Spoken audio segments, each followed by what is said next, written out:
that wants to add doors, make a difference, increase revenue, help others, impact lives, and you're interested in growing in business and life, and you're open to doing things a bit differently, then you are a door grow hacker. Door grow hackers love the opportunities, daily variety, unique challenges, and freedom that property management brings. Many in real estate think you're crazy for doing it. You think they're crazy for not, because you realize that property management is the ultimate high trust gateway to real estate deals, relationships, and residual income. At DoorGrow, we are on a mission to transform property management business owners and their businesses. We want to transform the industry, eliminate the BS, build awareness, change perception, expand the market, and help the best property management entrepreneurs win. I'm your host, property management growth expert, Jason Hull, the founder and CEO of DoorGrow, along with Sarah Hull, co-owner and COO of DoorGrow. Now, let's get into the show. All right, so our guest today is Andrew Smallwood of Second Nature. Andrew, welcome to the show. Hey, thanks for having me. Excited to be here. So we were talking beforehand, and I was expressing how jealous I am of his amazing digital SLR camera that's so zoomed in on his face. So you look really good today. Well, we'll keep it on the face because I've still got some like summer workout to do, the summer bods. We'll keep it the neck up here. Got it. All right. Yeah. I'm working out too. All right, cool. So our topic today is doubling profit per door with a resident benefits package. You guys, your name has come up, Second Nature, over and over again related to this topic. So I'm excited to get into this. Before we get in though, why don't you share a little bit about yourself? How did you get connected to property management? I doubt you woke up when you were a little kid and said, property management, Second Nature, this is my dream future, or this is what I want to be doing. So there's always a story of how people get into this industry. So, That's true, Jason. Although if I think about every 5 to 10 year period of my life and where I may have predicted I would be 5 to 10 years from now, I don't think I've ever gotten that answer right to date. So I think I'll probably just stop trying. But really have enjoyed. Since 2017 actually is when I found the company. At the time, it was called Filter Easy. A couple years later, we rebranded to Second Nature as we saw our customers were looking, they had more than just one problem to solve. I think you guys know probably better than anybody. Property managers don't just have one problem. And so, no, hey, 1,000. They have 1,000. Rarely. when customers said, "Hey, we love the way you're working with us on this. Like, is there more that we could do there?" Rebranded to Second Nature. But I'll be quick with my personal story because I think probably other things would be more relevant to the audience wants to hear. But my background coming up in sales, was in sales and sales management for 10 plus years. Also got into the nonprofit space, involved with the Front Row Foundation, which is a cause I'm still passionate about. They put people battling life-threatening illnesses in the front row of their dream live event. And so I'm the board chair for the Front Row Foundation today. I've been involved with them in various roles before finding my way to property management. And the CEO and founder of Second Nature, Thad Tarkington, and I actually worked in the same company, although we didn't know each other super well. We were acquaintances in our previous company, and I was looking to get into B2B from where I was, and that's what attracted me into the cool business. I saw it was a really great product. The customers really loved it, and that's what attracted me to the industry, and I've loved it ever since. So what do you think the major difference you see between B2C and B2B? What really was driving that decision? Yeah, I think, in B2C, it was very transactional. Like you have one meeting, and it was, this was like luxury houseware items, just to put that in perspective. And so it was like, an order might be a few $100s or a few $1,000s. And it was like, if you didn't have an order form in 20 minutes, then you didn't have an order, right? Yeah. There wasn't a decision at that point. And, that I got a lot of like professional foundational skills that I really appreciate from those experiences. But, what I appreciated was developing relationships and continually, working to drive success, right, over a longer period of time with customers. That was more interesting and more fulfilling, and also would involve developing new skills and learning new things. And so that's what attracted me to B2B. Awesome. All right, cool. So let's get into the topic at hand. So doubling profit per door with the residence benefits package. So is it possible to double their profit per door? Yeah, it better be, right? If that's the title of our episode. So, Yeah. yeah, I mean, fortunately, Second Nature works with a little over 1,500, just shy of 2,000 management companies across the United States. And if you believe the studies that have been done out there and benchmarking, a lot of property management companies can see their profit per door, somewhere in the $10 to $15, per unit range. Obviously, some less than that, right, and Wow. certainly Yeah. some more than that. It'd be bad. But a lot of companies we encounter, that's the range. Oftentimes when we encounter them, and the cool thing about a resident benefits package is in 30 days or less, they can be adding, you know, oftentimes $17 in profit per door, sometimes more, sometimes less. We can get into the details of why that can vary, but it can be a really dramatic move. And if it's a fully managed resident benefit package, it can actually be a very easy one to get going. So a powerful step to take. Yeah. I think a lot of property managers maybe don't see this. They don't realize this. We get so focused as business owners in the beginning of just trying to get revenue up, trying to get in revenue. And the challenge is if we can move the needle just slightly to increase revenue, but also just slightly to decrease operational cost, right? It's very easy to double profit margin in a business. Yep. And Sarah had ridiculous profit margin in her business because she's ridiculously efficient. What was your profit margin? On a bad month, it'd be like 60%. Yeah. Yeah. So Wow. Very strong. and the big secret was she just wouldn't talk to people on the phone. Like that's a big part of it. But That was a lot of it. But yeah. I And still had to talk to people on the phone. yeah, so she was really efficient, and she's been able to do some amazing things with our clients in increasing profit. And profit really per door is the thing that property managers should be taking a look at, right? Mhm. Because it doesn't matter how many doors you have if you're not taking anything home. So let's talk Yeah. about how they can increase this using resident benefits packages. So how do you start with a resident? Let's define a residence benefit package for those that have never heard of this idea. Let's start there. Yeah. Yeah. So the way we think about the resident benefits package, and I'd say this is a generally accepted definition in the industry, is this is a suite of products and services that elevate and professionalize the resident experience, right? Mm. And so that's the first thing that it does. And it's creating an experience that residents will pay for and that they'll stay for, right? So a recurring monthly charge right alongside rent covers the costs, right, of all these ancillary services. We can get it into examples of what those different products and services are in a minute. But that's what the property manager is doing. They're saying, we're going to bring a different level of service. There's value in that service. And there's a cost associated with that service as well. And that's how they drive that as a profit center, but one that is bringing value to the resident, also protecting the investor from risk, and then the property manager benefiting as well. We call that a triple win, and that's what we focus on. Nice. Yeah. Value to the resident, protecting the investor. And what was the third one? Increasing and the property manager should be reducing costs and adding a profit center as well. Love it. Okay, cool. So those are three awesome benefits. Now, how, and maybe we'll get into some specific examples, but let's go to this first one, the value to the resident. And does this work only because I know some property managers right now are listening, and this won't work in my market. My residents are cheap, or my residents don't want extra value. Or they don't care. Yeah. They just want the lowest price possible, maybe. Yeah. So let's tackle the value to the resident.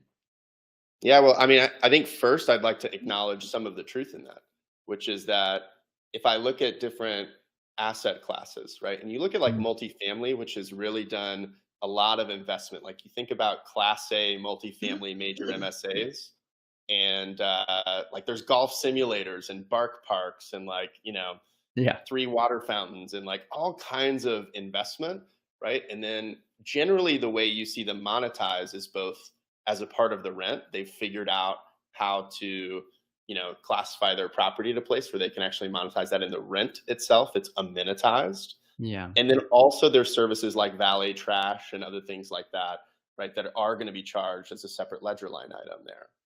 And so when we think about single family and smaller boutique multifamily and scattered site properties, and third party managers, you know, and I think about the resident profile of who's renting the Class A, you know, golf simulators place we were just talking about is probably that's probably different value for that person than like, you know, your typical couple in their 40s with a couple kids and a dog, right, in the suburbs. Like they're not looking for the same things, right? And what would be valuable and important to them. So I think it's okay to acknowledge that different resident profiles may value different things, right? Where we started, with this was okay. We see a future where there's actually a really and truly incredible resident experience. I mean, dozens and dozens of products and services. Uh-oh, did I lose my connection? No, we still hear you.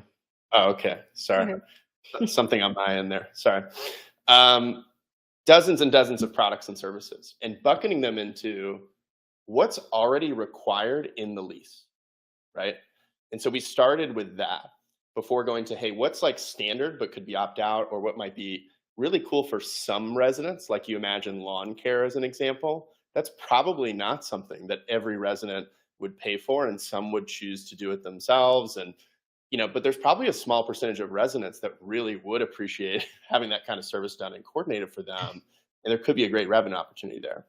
So we're working towards that, but starting with the mandatory stuff, that's things like renter's insurance is generally a requirement of the lease, right? That they have it. When you think about paying rent on time, like that's an essential responsibility. So how can we make things easier by creating a reward system by every time someone pays their rent on time, it actually boosts their credit score, right? Automatically, this is happening. It's almost crazy to think that somebody's largest monthly expense is the only one that they aren't getting rewards points for, and that they Yeah. aren't getting credit, you know, benefit to their credit score for. Right. You know, we obviously started with filter delivery service. Like they got to change the filters on time, but how do we make that so easy to do?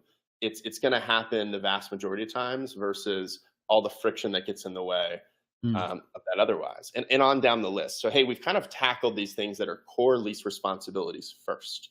And what we've seen is, yeah, occasionally a resident might say, hey, I'm not sure about the value of this, and they need some additional explanation. But when it's properly priced, when it's properly positioned, and you've got the right product mix, right, with those things all done together, extremely effective, right, for property managers, and it hasn't gotten in the way of being able to perform, you know, and drive their core leasing KPIs and things that would create a trade-off or a compromise for investors or the managers so that it keeps that triple win intact. Got it. So, what are some of the things that might be included in a residence benefits package?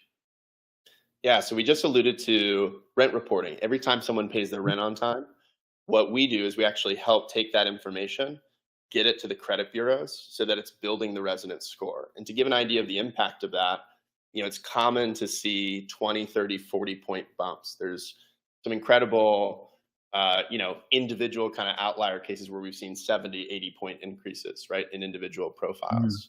People who did not have a credit score before actually establishing the credit score for the Right. first time, which is a big deal. And when you think about, you know, especially if today where interest rates and everything has gone, like the cost of credit has just really increased. Like if you look at the interest rates on auto loans, they've doubled in just the last few years. Mhm. Obviously, everyone knows what's happening probably, you know, with mortgages, right? And what's happening, the rate on the home loan and credit card, right? Credit cards. Those are really the big three. And you look at the savings over somebody's lifetime of having a 40-point higher credit score. They were at some point to purchase a home, purchase 1 or 2 cars, right? And carrying the average credit card debt that an American family has, it's 6 figures, right? It's 6 figures in savings over their lifetime. So it's a really, really big deal. So that's exciting. The rewards points that we mentioned, every time someone's paying on time, they're getting cash value, which they can go then redeem in a marketplace where there's hundreds of brands, right, that they can go redeem that. Everything from practical stuff of Starbucks gift cards to like, I actually redeemed for some like bamboo pajamas. I don't know if you guys have seen this or any listeners have seen it, but this bamboo, I'm a sucker for like soft material, like tactile stuff. So anyway, I got the bamboo pajamas. That was my thing. But there's wine, there's dog food, like all kinds of stuff from really practical everyday to kind of fun and luxury spend, right? That people can leverage that for. And they can use it right away, or they can save it up and bank it. They don't lose it over time. The other things we were talking about was on-time filtered delivery. So as opposed to, hey, putting it in the lease and saying this is your responsibility, but then residents don't know what their size is. They don't know what quality to buy. They don't really know how often to do it, or they're not going back to page 18 of the lease to remember that, right? There's all these things that get in the way. And typically it's your residents who have been homeowners previously that would be like probably the best at doing this. They've felt the pain, themselves, or they've replaced or paid for HVAC, bills or coil cleanings or what might you over time. Those are generally your best changes, but it's a small percentage. Most property managers report 5, 10, 15, maybe 20% of residents are changing exactly on time with the exact right filter, exactly the way the property manager would want them to.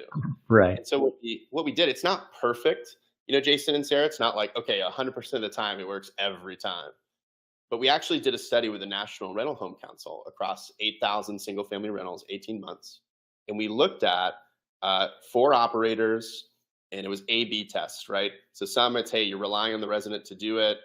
In some cases, even leaving some in the closet for them to change, right? Most of the time they're there right at move out, right where you left them, versus a delivery program where they're being delivered every 2 to 3 months, exactly when they need to change them. And what we saw was a 38% reduction in HVAC work order volume, right? Between those getting delivery and those not. And the reason that happens is because you go from 10 or 15% changing them to all but 10 or 15%, right? Change them. That's what drives that difference. The resident benefits because they're saving on their energy bill and they're breathing clean air. And it's as easy as opening their front door now to take care of that lease responsibility.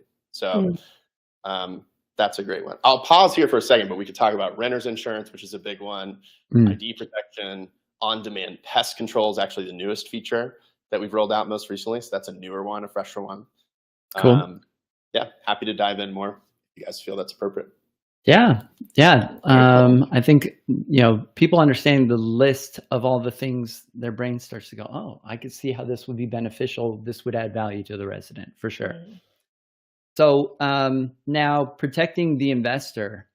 So let's chat about. Before we get into that. So if you had a property management company that does not have a resident benefit package currently, and they're looking to implement one, but they're like, oh, I just don't know like what I should put in there. Should I put everything? Should I put like just one thing?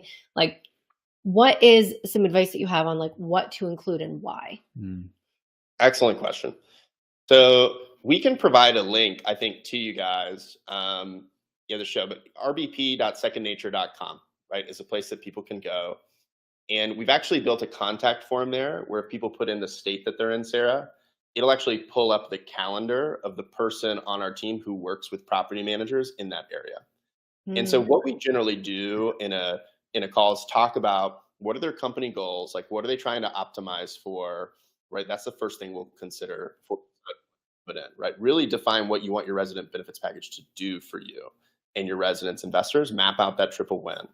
Once that's clear, the next thing we will do is kind of share like, hey, in your market, like your resident profile, your property type, right, your area, here's the product mix, right, and pricing and presentation, right, that we are saying that's A, compliant, right, compliant with your local laws and regulations, and then B, is getting the best business results, for that. And so we provide that kind of consultative approach, and it can vary. I mean, the fact of the matter is, filter delivery in Orlando, Florida, right, is a different problem than in San Diego, California, right? So we're not going Yeah. to recommend, right, the same thing in two different places. We take a kind of like value-based approach once we help work with the operator to figure out, what that's going to be and what the right fit for them is.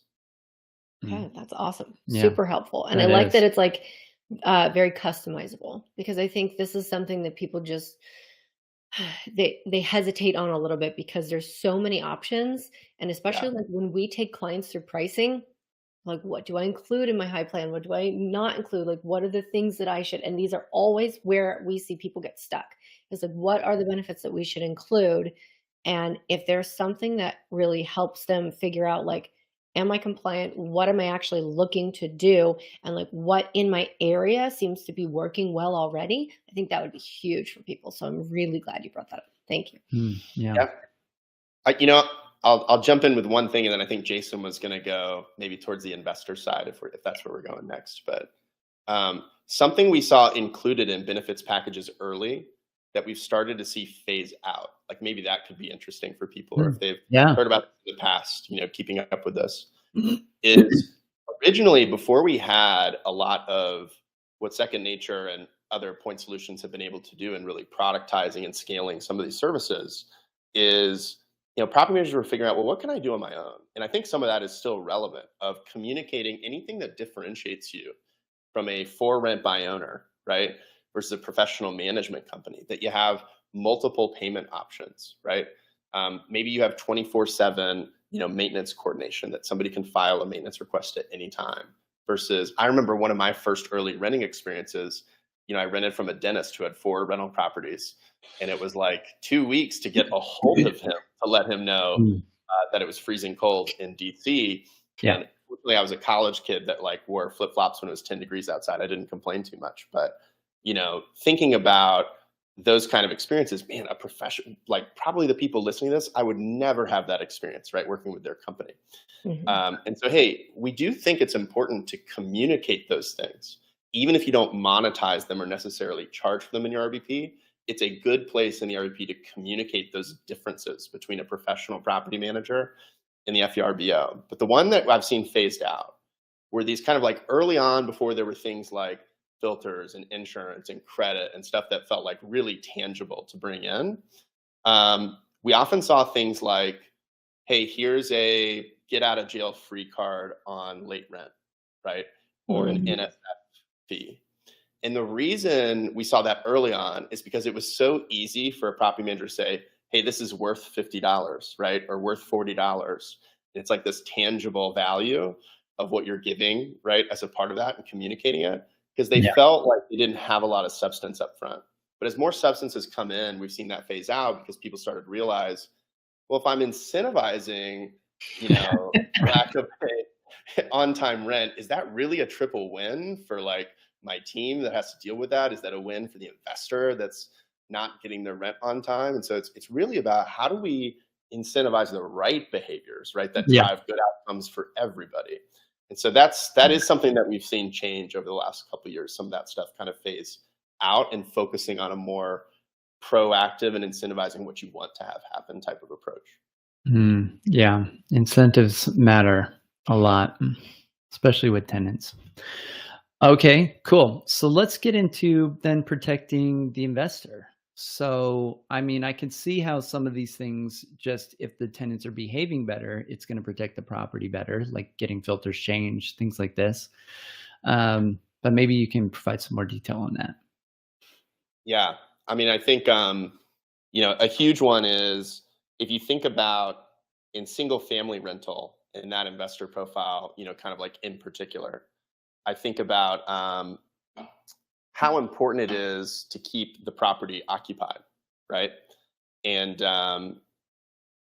if you can keep a resident happy and renewing their lease, then yeah, that's a big win for the investor Yeah. versus all that. It's not just the vacancy cost, right? It's also all the maintenance and repairs and everything that has to happen during that time. And so we have a client, they've got a scaled single family rental organization, over 7,000 units that they manage in a few markets, right? And their average tenancy is just under 7 years. Wow. which is like really incredible, right? And I Yeah. promise you, that's not just because they have a resident benefits package. It's more than that. But it's really interesting to see a lot of the property managers really pushing for how can I drive a great resident experience that people will pay for and that they'll stay for, right? And extending, keeping their attracting great residents and then keeping them longer, how that Right. drives investor value. And then while they're there in the property, they're taking better care of it. The filters are getting changed on time. There's less HVAC expense, right? 38% less HVAC bills eliminates 38% of those bills that, man, it makes an investor question, I got into this for predictable and like risk adjusted returns. And then boom, I have this $7,000 expense. Maybe I'm thinking about selling, or do I really want to stick through this? Or I just ate up the rest of my year's returns, right? If you can eliminate those kind of moments, that's really what we're after, right? How do we attack those kind of moments that, create those emotional kind of negative experiences for investors that would make them say, I want to, maybe I want to put my money somewhere else, or maybe I'm not up for continuing this. So we think about how do we create a resident experience so good residents don't want to leave? How do we create an investor experience so good they don't want to sell? They want to buy more, they want to hold. How do we create a team experience so good that talent wants to be in this industry and wants to grow in this industry forever? And that's that kind of flywheel of what a triple win experience creates. Yeah, I like it. That's So fantastic. they're increasing the lease renewals, they're lowering their operational costs by not having those happen as often, and because they're taking better care of things, there's gonna be less maintenance challenges, etcetera, better property care, lower HVAC expenses. I mean, this sounds like an investor benefits package. Yeah, I mean, if you were to Google resident benefits package, you'll see Second Nature's content, but you'll also see a lot of property managers. And of course, property managers, their website and their content is often generally pointed at property owners, right? And you'll Mm, see a lot of the results are like, hey, our resident benefits package, how it benefits investors. And you'll just hear it from their mouths, right? It's the things I mentioned and more. Like if all of your residents have renter's insurance, guess what? You can get a lower cost on your property insurance as a property owner and mm, investor, right? If that's the case, right. because you're protected from liabilities, especially if there's a master policy in place that has special coverages, right, that protect the investors, like our insurance products and others that offer great insurance products in the industry. So whether you're working with Second Nature or not, bringing these kind of programs and designing things to be a triple win is something we really encourage people to pursue. Now, if somebody were trying to design this on their own, then they're probably gonna have to source um, several different tools and services, which I'm guessing you guys like have aggregated, and some of this stuff is in-house, like the filters, and some of this you've partnered, I'm guessing, but you've already brought all of this together. So, one of the challenges or one of the concerns is in those situations is the business owners thinking, well, I'm going to be cheap. I can do this for less if I go and source all these components myself. Is that accurate? Yeah, yeah, great question. It's funny. We were. I think I was telling you we had our whole team in Nashville this past week, and we Mm, actually brought a couple of our customers in, three customers, to have just like a customer panel. It was great for people not in sales and account management roles, like people in finance, people in technology, IT, to really hear directly what it's like to be a property manager, everything else. And Kevin Patterson was with us. He's a property manager, manages about 1,000 units out of California. mhm. And Kevin was talking about, he's like, yeah, I saw what you guys were doing. I'm like, I can do this. He's like, so I bought pallets of filters, right? And had them shipped to my office. And then we realized, oh my God, like now we have to store all these filters. And he's like, Inventory. What a mess. Yeah. I still have some 2 years later. So, I mean, here's the thing. I would say there's probably a percentage or two, like my observation is there's a couple percentage, um, you know, of companies out there who are wired in such a way and just so passionately logistically detailed that if they wanted to do, a couple of these things really on their own, they probably could do it. But I think most property managers recognize that, hey, if I can make $17 in profit per door, I don't have to add to my headcount. I can have this whole thing up and running in 30 days and bring that impact to my business, right? Mm, Um, Fortunately, Second Nature hasn't lost um, I mean, I can probably count them on a hand or two, right? Customers out of 2,000, right, that we've signed over the years. And that's our job, right? Is to continually provide a competitive rate that's attractive that would make people want to pick us. But I will say this: we've advised a couple companies who just say, "I want to try it and go on my own." And sometimes with Kevin, like, we give them some advice, they end up working with us later. A Yeah. couple of them have been able to make it successful on their own. We're happy to help, in either case, and provide some insight and help avoid some heartburn. I think some things are harder than others, like insurance. Like, if you're going to build your own insurance products, you got to get certain licenses, and you probably want Yeah. to set up a whole different entity and everything else, for that. But some things are easier than others. Some things are harder than others. So it kind of can just depend what we decide to put together. Yeah. I think it's important for property managers to keep the main thing the main thing.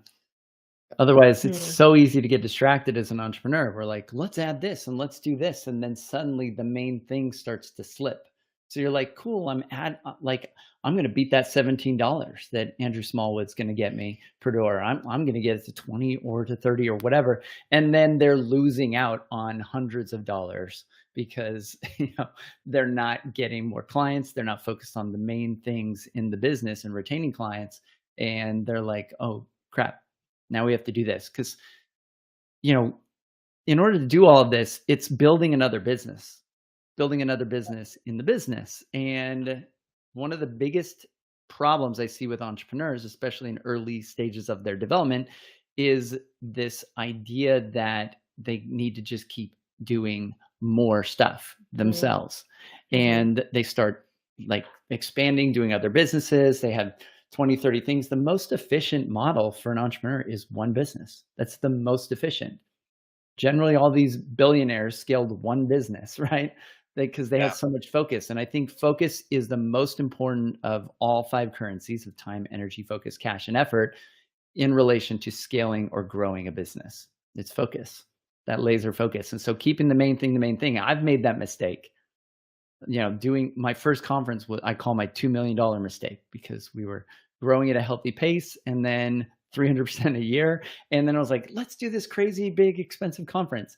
And then sales, marketing, like everything had to go towards this conference, and it distracted the business because we were on Mm. the hook. You're on the hook with hotel, you're on the hook with a bunch of vendors, like everything that's going on. And that was really difficult. And that was a big lesson to me that the main thing has to stay the main thing. It's super important. Yeah. I mean, you said it so well. Like, when I think of second nature zone outsourcing decisions, right? Like, I look at it through kind of like three lenses. So one is scale, right? Do I have scale, or does the partner have scale? Who's going to deliver value through scale, right? Mm, Second is skill, right? Do I have a certain skill or competency? Do they have a skill or competency, right? Who's going to drive more value that way? And then the third is yeah. time, which you were just talking about, of like your opportunity cost and your focus on what you do. And, I suppose there's probably a fourth dimension there of just control, of like, Mm, ultimately, if the customer experience that you're trying to create can't be created reliably, right, by an outsourced partner, and they're not dedicated and committed to that, or you're not aligned on that, that would be another reason to do it yourself. But yeah, it's, man, I take your point, Jason, of just, it's so easy to be ambitious and want to take a lot on and not stay focused on, here's my core competency that I can continually leverage, right, to drive a lot of value, and here's how I can bring in complementary pieces around it, right, to create something bigger than that.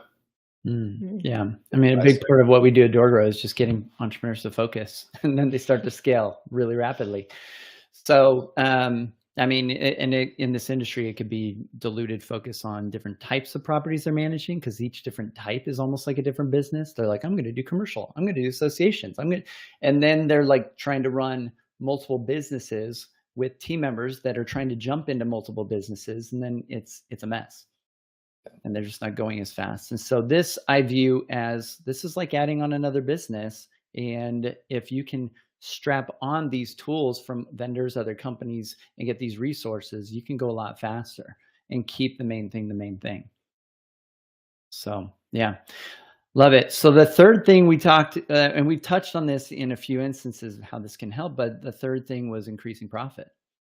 So, um, I mean, there's the obvious bump that you're charging a fee for this and you're convincing the residents. And for the residents, I think a lot of this would sound like a no-brainer. They're getting more value in their mind than what they're going to be charged. And then it becomes a no-brainer for them to do this. And it protects them and it helps them get better credit. Let's talk specifically about profitability, like increasing Mhm. profit. So Yeah.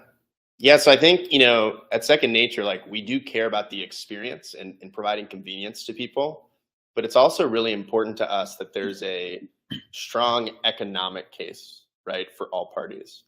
And so the yeah. way we often design and the recommendations we make on pricing, I mean, listen, it's a property manager's business. So Sarah, we're going to let them choose, right? It's their pricing that they're charging their customer. We're not going to get in the way of that. That's in their control. But when we make recommendations, which I'll say 9 times out of 10, right, if not more, the property manager's taking, it's set up in such a way where a resident is saving over $100 per year compared to what they're already spending, right, on the same expenses if they were to go with the status quo, Mm, right, versus being enrolled in the benefits package. And then we make that as easy as signing their lease. There's a clear economic benefit, right, for the resident. For the investors with HVAC savings, everything else we are talking about earlier, well over $100 per year, right, in annualized savings, right, for the investor. And then for the property manager, as we were talking about, well over $100 per year, right? And so that's when you create new value, right? The way we think about it is you have a bigger pie that can be shared, right, across all parties, as opposed to taking the same pie and saying, how do I shave off a little more for me? But then you're cutting into the very relationship that you kind of depend on, right, to support the business. And so how can we find new ways, right, to add on and expand value and share in that value, because that makes it really sustainable and that builds trust while also building your balance sheet. And so that's the focus and approach we recommend that property managers take when they approach pricing. And the other thing I'd probably give advice on here is that some property managers will go about this and then recognize very quickly, oh, this is the thinking I can't. It's so frustrating, right? When I see an owner do this, like cost-based pricing or a cost-based approach as opposed to a market-based approach. And what I mean by that is, hey, here's all my costs. I want to make $17 per door. So here's what I'm going to charge, right? mm, It's kind of like an investor saying, well, here's my mortgage and all of my expenses, and I'd love to cash flow $800 a month. So I'm just going to charge this for rent. At which point Sarah tells them, regardless of what the market dictates. Yeah. your property is going to sit vacant for 6 months, or it's only going to be vacant for 2 days and you wait underpriced, right? And Right. so the point is, hey, here's actually a market-based approach to pricing that Mm, drives fair value and a good value proposition to everybody is the main encouragement we take. And again, if somebody wants to talk to Second Nature, whether they work with us or not, we're happy to advise on what we observe and see is happening in their market as it relates to pricing. yeah. Ultimately, the market's king. However, there are different segments of the market. So if people are targeting people at the end of the sales cycle that are searching on Google for property management, for example, the market is going to pay less there because now you're a commodity. Whereas if you capture people in the blue ocean that are not searching on the internet, which there's a lot more of those, then you can charge more, have more fees, etc. And they're easier to close, right? And so the other factor lever that we've noticed with our clients at DoorGrow increasing their profitability is increasing their ability to sell. So their ability to sell services and to sell the value and to create the pain gap between where people are and where they want to be, what value they want. That ability as well is another lever in which they're able to charge more than their competition and close deals more easily. And there's some other levers as well. And so there's the market's one of the factors, but there are some levers that can be leveraged as well. And depending on who you're targeting in your audience, then you also can charge more money. So that's something to keep in mind. So, um, yeah, this is super interesting. So I know everybody wants to increase profit if they're smart. Those of you listening, if you're smart, you want to increase profit, you want to protect your investors. That's like your business, what you do, and you want to provide value to the residents. Um, So why would people just not do this? Why, like people that have they just not heard of a resident benefits package, or why would they not be doing this? Yeah, I mean, there are definitely people that fall into that camp, and I'm sure there's probably going to be at least a couple people listening to this who haven't heard of a resident benefits package. I also think over the last few years, this has been a really hot topic, right? Yeah. That's been talked about a lot, and people are seeing it more and more as more companies adopt it. They just see it, like they see our flyers in the Zillow listings. The second photo, beyond the thumbnail is like, here's a list of all these benefits, right? That people are Mm, putting in the marketing language or listing language or on their competitors' websites. And so I do think awareness is rapidly growing here. The reality is, I mean, I think the truth of this, and it's, I mean, 101% empathy is property managers are often so busy, right? Like just to do yeah. the kind of like table stakes of property management. And it can take a lot of investment into their systems, into their process. I know that's something that you Yeah. guys offer, right, to folks and help them with. It can really feel like it's hard to implement a change in my business, let alone, I think this is where Second Nature saw a real problem to solve. Of like, how am I going to go through 7 different sales processes, right? Which is really like 21 to 30 if I want to look at more than just one vendor for a service, right?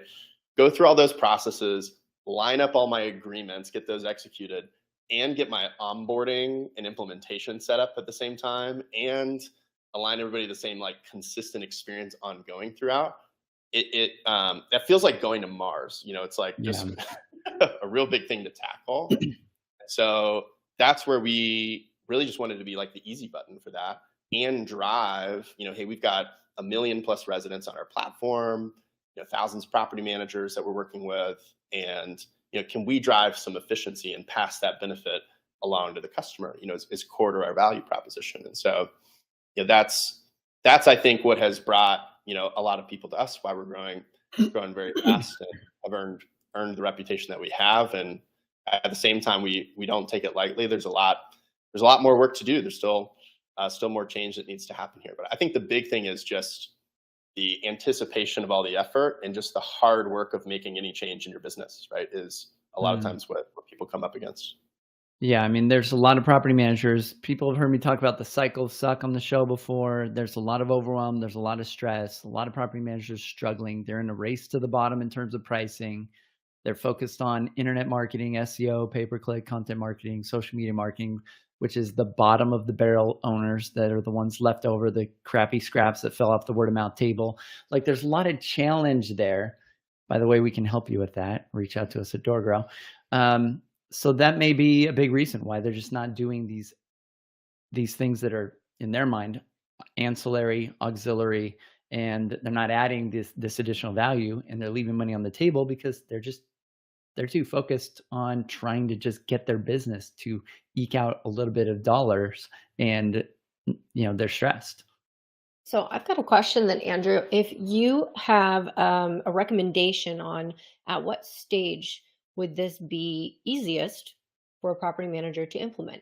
Is it easiest right off the bat when they're starting and they have no doors or a few doors? Is it easiest when they have maybe 100? Is it easiest when they get to the 500 plus mark?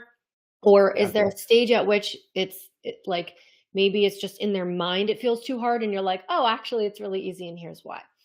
Mm. Yeah, great question, Sarah. I mean, here's the thing. Second Nature works with customers who have as little as their first 1 to 2 doors and are just getting started, right? A lot of our customers have hundreds or a couple thousand doors, and we work with a few clients that have 80,000 plus units in their portfolio. So Mm. we've worked with people at all sizes who have come and started at all sizes. I will say this though. I think if somebody has under 20 to 30 doors, even as simple and easy as Second Nature makes it, you know, probably that person would be better served as they're getting their first couple dozen doors on in focusing on their core operations, their core systems, their accounting platform, getting set up.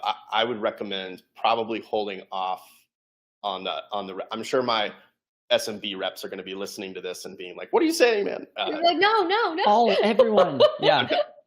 And jokes aside, like I have talked to a few people where I've like pushed them on it a little bit, like, "Hey, they've got 8 doors," and I'm like, "Okay, So here, this handful of hours, right, that you could spend doing Mm. this, let's add $17 per door times your 8 doors. Like, here's the business impact to this. And then what are you going to do with that, amount, so to speak, right?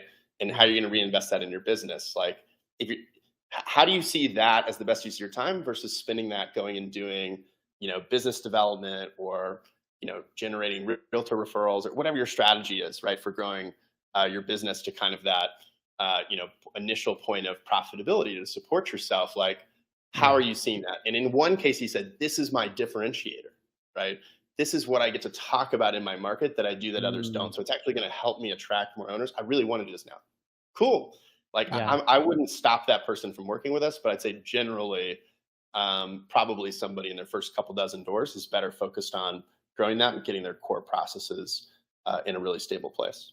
Sure. They can add like one door and make what they would make by 17 times 8, right? So Exactly. so if they're focusing on that. But Mhm. yeah, I get that. So I would imagine then maybe right around that 50 door stage is a really good place. This is where a lot of people start to stack and add vendors and get like then it starts to make sense to get some leverage, because this is a lot of times I call the first sand trap, where they start to get stuck between 50 to 100 because they're doing everything themselves. And this is probably where they can start to get some additional leverage and add some additional services. So I So think that if I makes can sense. compliment you guys real quick, I saw like the door grow code thing, and I think part of it may have been blurred out, but I think I got like the gist of it. And Yeah. I remember seeing, how you guys had kind of stages. I'm like, wow, that is so cool. And if I was a new property manager, I would love having and seeing a resource like that of just, man, here's like what I can focus on at this time that's right Mhm. for me. That's going to get me to the next phase, and then what to focus on here to get to the next one. Like,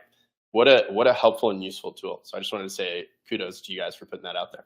Yeah, thanks. If anybody wants that for free, like they can go to dorgo.com, click the big pink button on the homepage, I want to grow. And on that page, there's 3 steps. The third one is a YouTube video, 95-minute training called the Dorgo Code. It's all about it. So it'll show you how to scale. And we're confident we're doing this with clients that we could take any business from 0 doors to 1,000 doors in 5 years or less if they just listen to us and do what we say at each stage. So yeah, very cool. So thanks for plugging us. Appreciate it. So Unsolicited. Yeah, yeah. But it felt right in that moment. yeah. So yeah, there's very specific things that happen at different stages. And I think if you are at least at that 50 door stage or beyond, like it would be crazy not to do this. And I love the idea of getting your resident benefits package as a unique differentiator just to stand out, which will give you more confidence in sales. And when people need confidence the most is when they have the least doors. This is where Mm. confidence is a huge factor for them. Like when we take them through our process of cleaning up their brand, their website, all this, we're really just helping them with their confidence level to go out and sell. Yep. And they can go out and sell without all of that stuff. They don't even need a website. They just need clients, right? But doing these things helps them. And this is something else I think that can boost their confidence a little bit. And that's worth it. That's worth it for sure. So, Mhm. well, cool. Andrew, anything else we're missing about this? And if not, then how can people get in touch with you or with Second Nature? What's the next step? Hey, the only other thing I'd say is anybody who's made it right to this point, 45, 50 minutes in, like, I feel like you deserve a medal or something like that with attention spans, consideration spans. So thanks for sticking with us. I hope you got some value today. Sarah and Jason, I really appreciate the opportunity to be here with you guys. I really enjoyed our conversation. I love your guys' energy and vibe. Excited to get to know you guys better. And I'd say this, if people are looking for more resources and things like that. We've got at rvp.secondnature.com, there's a bunch of things. We've got articles, we've got the Triple Win podcast that we record a bunch of episodes there that people can check out if that's of interest to them. We've occasionally got events, digital events and things like that we're putting on. If they're just looking to learn more, we've got some of those kind of resources. Or if they're looking to talk to someone specifically about what we talked about here today, they can find a contact form to do that as well. And just want to express appreciation to you guys again. Really appreciate you inviting me on and having a chance to do this. Cool. Thanks for coming on the show. Yeah, thanks for being here. I think this is something that if you don't have it, just look into it. Like, I feel like there's not a downside in this anywhere. Mm. So just look into it. If this was something that I had known about when I owned my business, man, would have done that in a heartbeat. But I really think it's something that can like benefit all parties. It can like help set you apart from other people that maybe don't know about this or just aren't doing it yet. And it sounds like they make it easy for you. I think that you're probably right, Andrew. Like you hit that right on the nose. Like they're busy and they're like, oh, this is hard. It sounds like they understand that and they'll work with you to make it easy. Mm. Yeah. Yeah. I love that you guys are helping people through this process and making it easy. So Hmm. we'll definitely be pushing our clients to take a look at this episode so that they can start getting the stuff implemented. Thanks for coming on the show. Appreciate you. Awesome. Thanks, guys. Thanks. All right. So if you are a property management entrepreneur that's wanting to add more doors, grow your business, reach out to us at DoorGrow. We would love to help you out. Anything else we should say? All right. Then until next time, to our mutual growth. Bye, everyone.